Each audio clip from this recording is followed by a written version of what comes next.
spotlights shine them bright. Gonna have a brand new show tonight with glitz and glam on the marquee. Perhaps a Tony nominee. Stars beam brightly, see them glow. Sell out nightly, SRO. It's time to applaud the Broadway beat. Stars beam brightly, see them glow in the footlights of a show.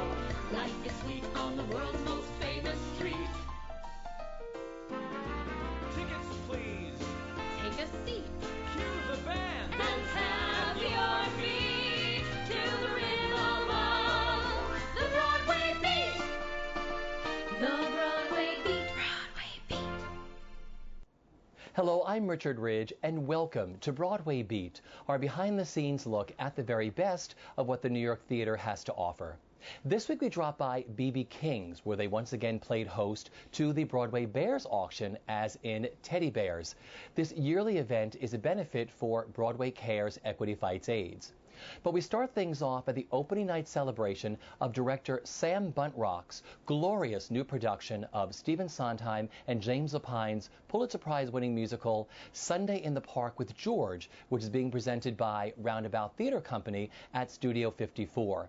This truly sensational production, which has received rave reviews right across the boards, comes to New York after its acclaimed original London runs, with its two Olivier Award-winning stars, Daniel Evans as George and Jenna Russell as Dot and Marie.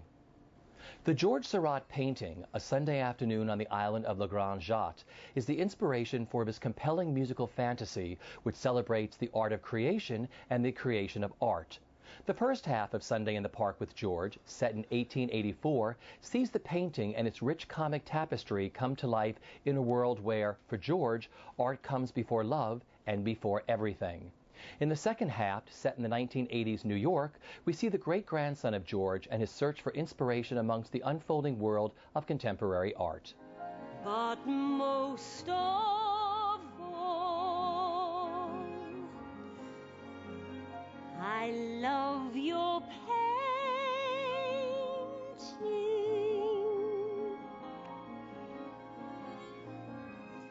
It's been a lot of the way that you work here is different, so that the process is a little different, and of course bringing a new company in to support Daniel and Jenna has been so you've got two actors who have played the roles and have learnt the beats and the rhythms and understand what an audience gives the roles, because of course you don't really learn anything about a character until you put it in front of an audience, and so they've already got that insider information, surrounded by a group of actors who, on the first few days, are stumbling around with their scores and their texts.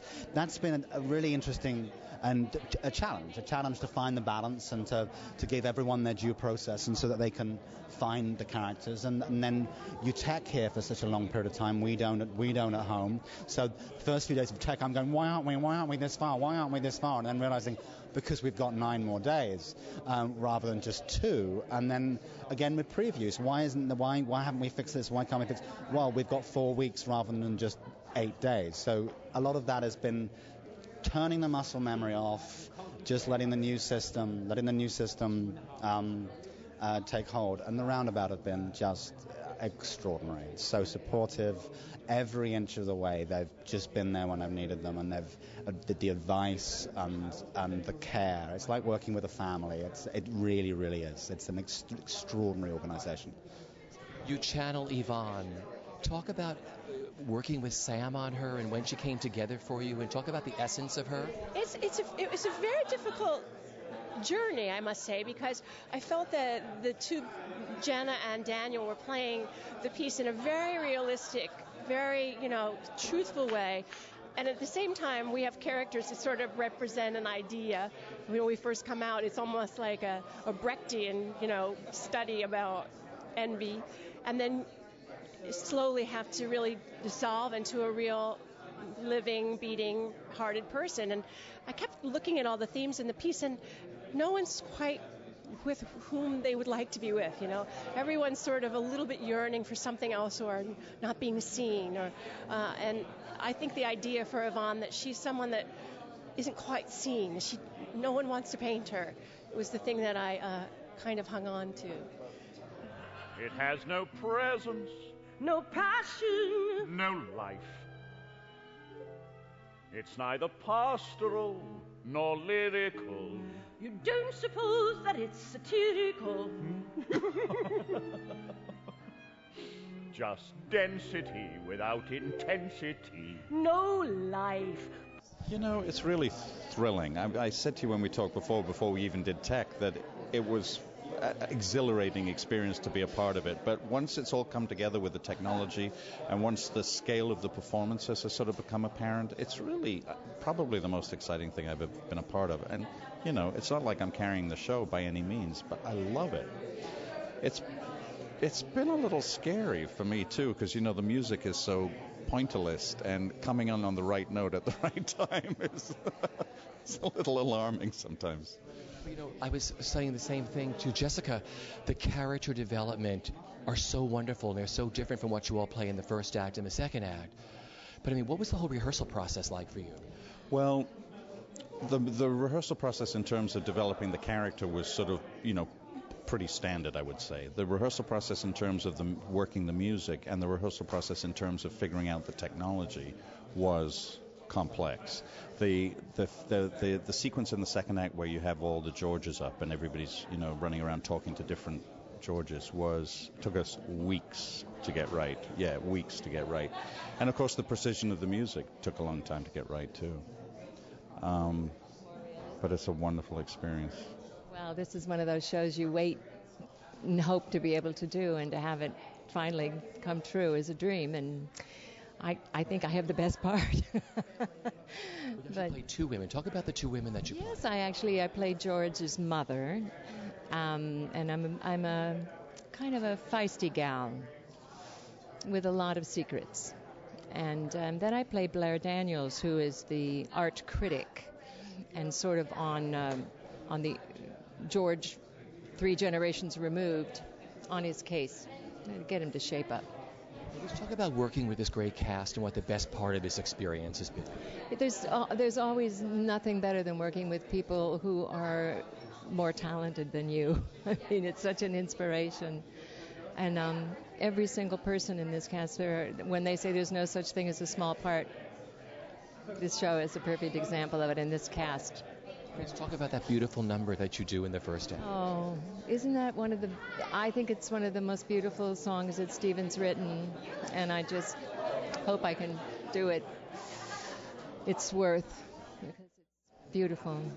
It's been Assassins and Sweeney and this and Passion up at the Lincoln Center, and they're always so rewarding because the strength comes from the writing of the character.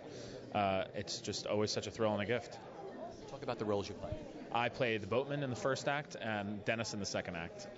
And it's so much fun. The boatman is this rough and tumble, really gruff, works on a garbage boat. And he doesn't really like anybody interfering with his business, but sort of finds some connection with George Surratt in the first act, as they're both kind of loners and very sort of methodical people.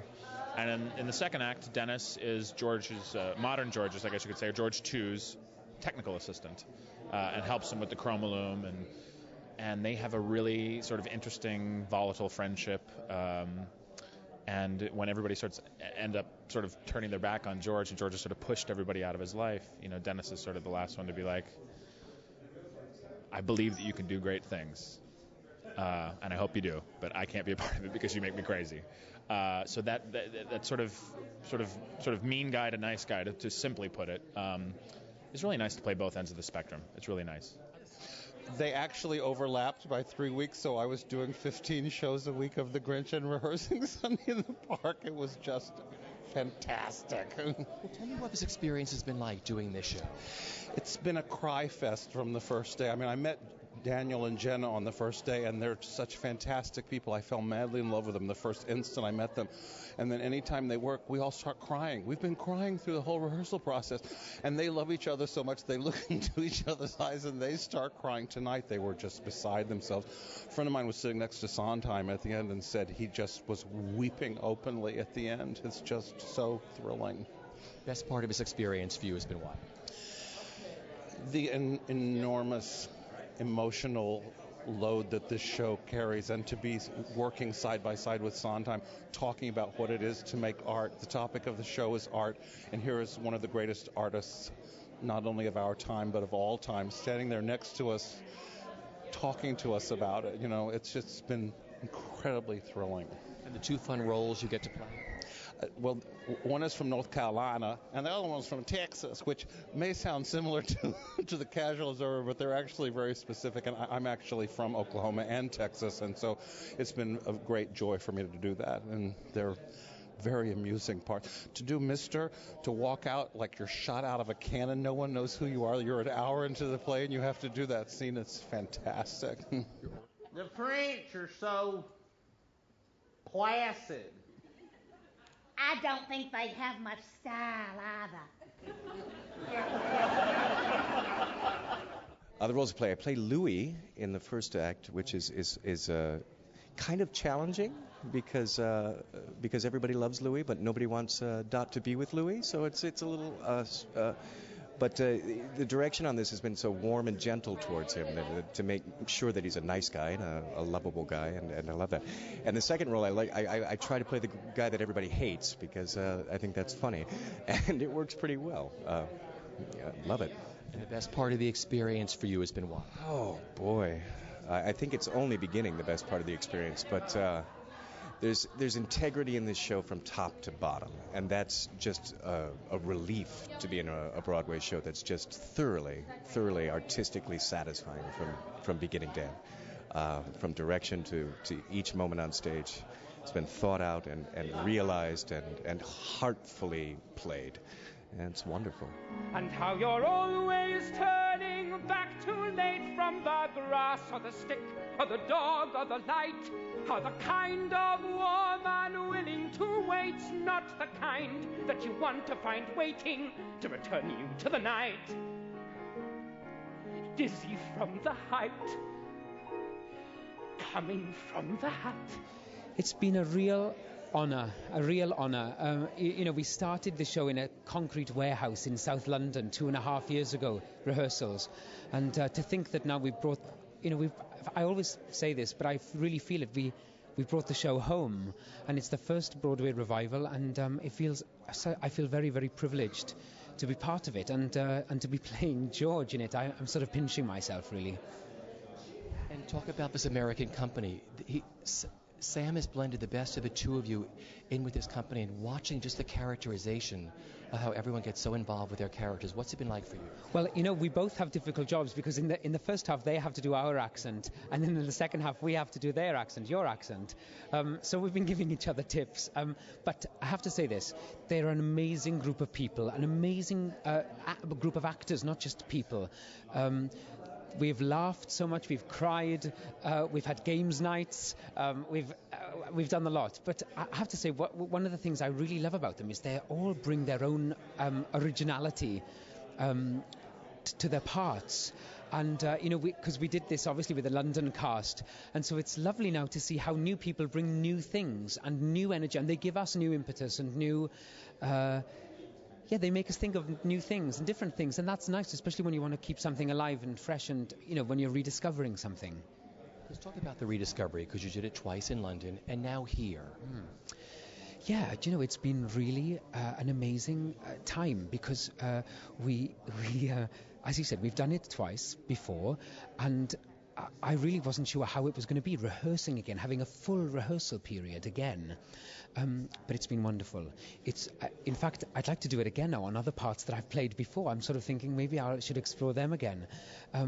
It's just great because you feel that you get deeper. It gets further into you somehow. And the work, I feel very, I feel like it connects with me anyway. The piece itself. So it's lovely to get a chance, an opportunity to explore that deeper, and to really try and be freer and much more relaxed than maybe. I don't think tonight. I surprised myself tonight. I don't think I've ever been as relaxed, and that's I feel, a personal achievement. What's the part of the show that moves you the most? oh, well, it has to be the end. Actually, there are two bits beautiful in the first half. The song George sings with his mother. I think because, Dot has left him and he's really on his own.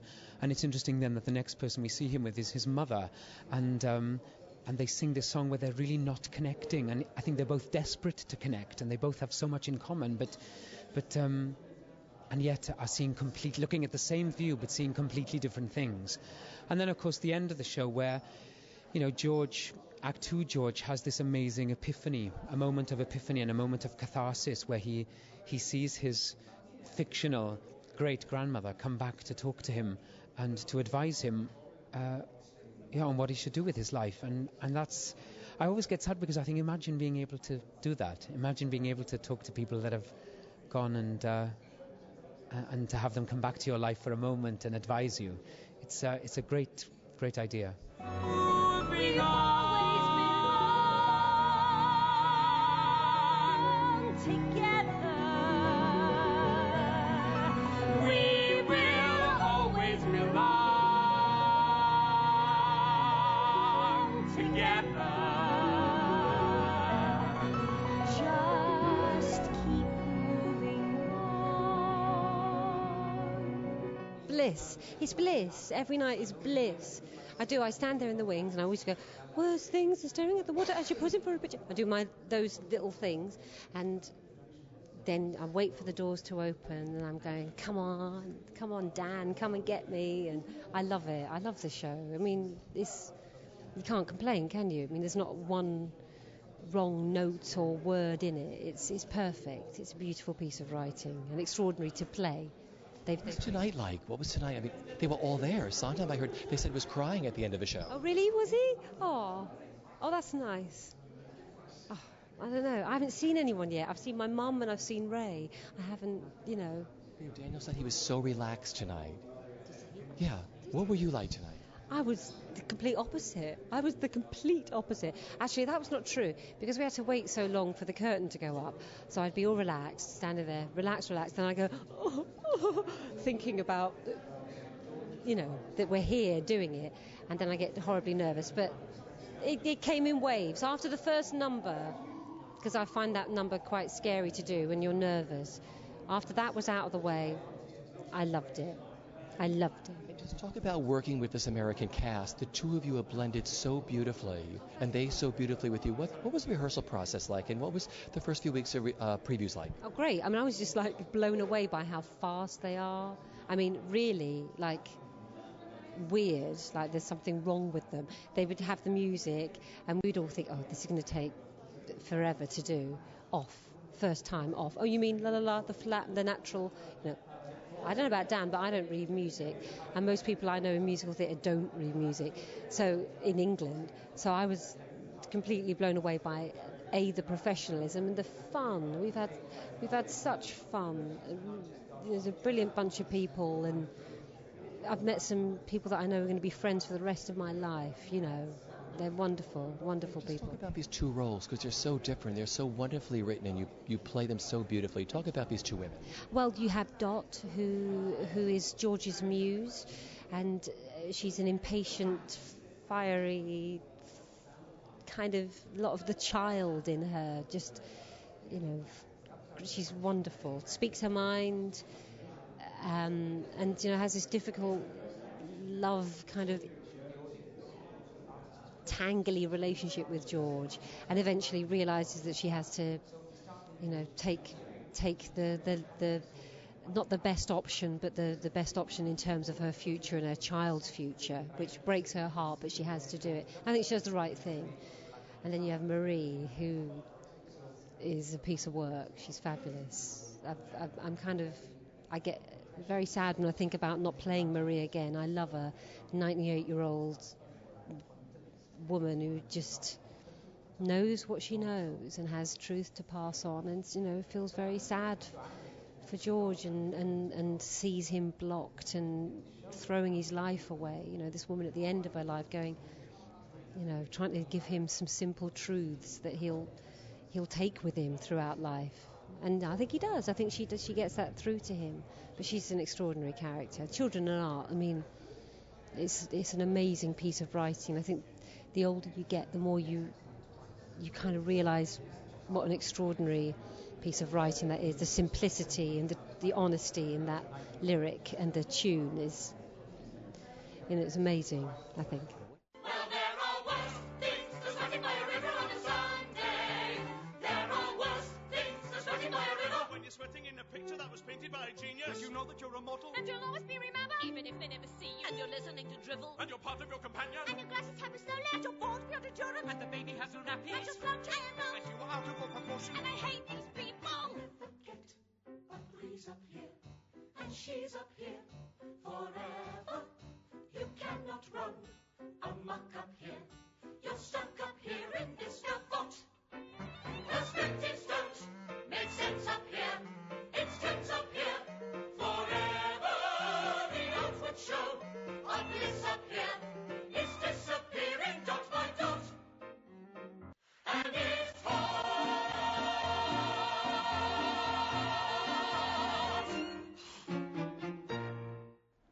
B.B. King's once again played host to the Broadway Bears auction, as in Teddy Bears. This year marked the 11th annual edition, benefiting Broadway Cares Equity Fights AIDS. Over 40 teddy bears were dressed as some of your favorite Broadway characters from the original costume designs from some of your favorite Broadway shows. They were auctioned off by everyone's favorite auctioneer, Lorna Kelly. The evening was once again hosted by the charming Brian Batt. The evening's entertainment was provided by Christine Petty and John Tracy Egan. The evening raised $130,878 for BCEFA. The past 11 auctions have totaled $1.5 million. The teddy bear auction has been the brainchild of BCEFA's Scott Stevens. 6,005, 7,000, 7,005, 8,000. Yes. 8,000. I mean, I have different people want different things. I have people that come just for the Disney pieces. They collect Disney memorabilia. I have people that want all the celebrity signatures. Then I have the people that literally tap into the things that I try to do, which is give us a really good sampling of Deborah Monk and Cass Morgan in Pump Boys and the Dinettes, which is such a classic costume. Yes, it didn't run long, and it was a long time ago. But a bear in a waitress uniform holding a cherry pie, and her little order pad is hysterical. The two of them loved it. I did a photo shoot with the two of them the other day, and they were like kids, So you have all of those things. But I try to tap into more, even though I love the fact that people do Disney and I love the fact that they do it at all, let's face it. But, I try to give a variety. It's also hard with the non-musicals. There are those that love them. Like this year we have Cymbeline. And I keep thinking, oh, please, this bear is exquisite. No, it's not The Little Mermaid. No, it's not Pumbaa. And no, it's not, Spring Awakening, all the popular shows. But it's literally like a piece of art. And then you don't have always the most popular shows. You have the Pirate Queen, which is the cover of my playbill this year. Exquisite. Pumbaa took...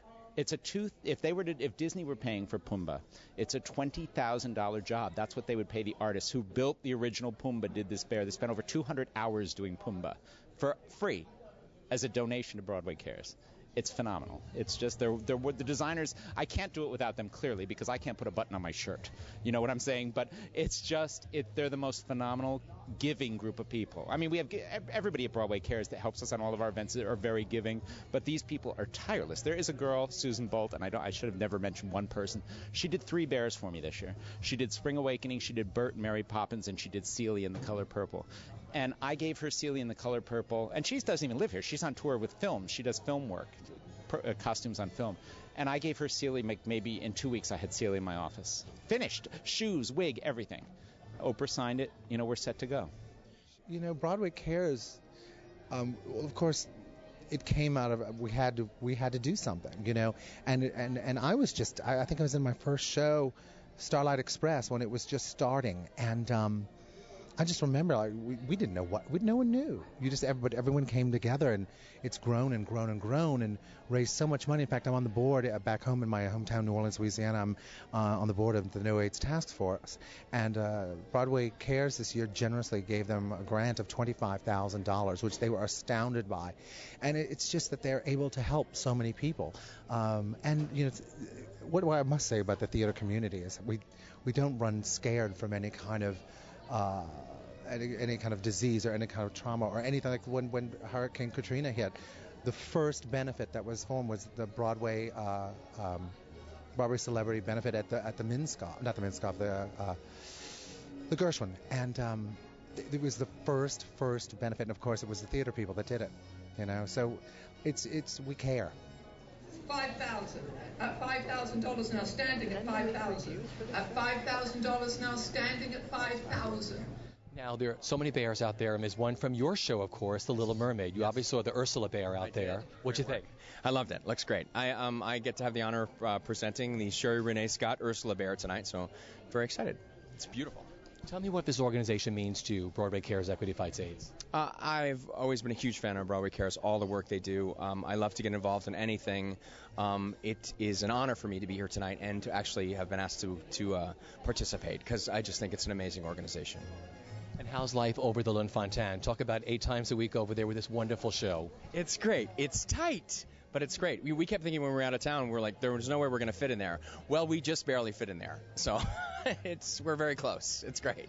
It's a big show. I mean, I think it's beautifully designed. The whole does everything fit beautifully in there? Everything fits in there but us. And there's a way that, like, you know, if I'm wearing my costume and Sherry's wearing hers, we cannot pass each other in the hallway. We have to take turns. And, you know, I can't get by a lot of things. I'm usually dragging a garbage can or a chair along whenever I pass by in those pantaloons, because it's just huge. But it's great. We're having a great time. They're like little friends. They're like my little stuffed friends. Every year I want to see, you know, who they've created and what they've done. And I just love the craftiness of it, too. I mean, not the, you know, dastardly craftiness. I mean, just the craftiness of how they, like that bear up there has little scissors. She's a dresser bear. I just love the creativity of it. And it's a tradition in my life. Michael Levine and I are good friends, and a good friend of mine it now writes the opening number parody lyrics, and it's something that I look forward to. And I think it brings out the real theater geek. I mean, there are enough theater geeks out there. We're all theater geeks, but this is taking it to a real extreme. Teddy bears. I don't think it could get geekier than this. At $7,000 now, the room has it. $7,500, $8,000. At $8,000 now. Here it goes at $8,000. Fair warning at $8,500. $9,000. At $9,000. The little girls bid at $9,000. $9,000. Get over. I want to meet this kid. Yeah. At $9,000 now, a fair warning at $9,000. And here it goes at $9,000. You sure you're all through? All yours.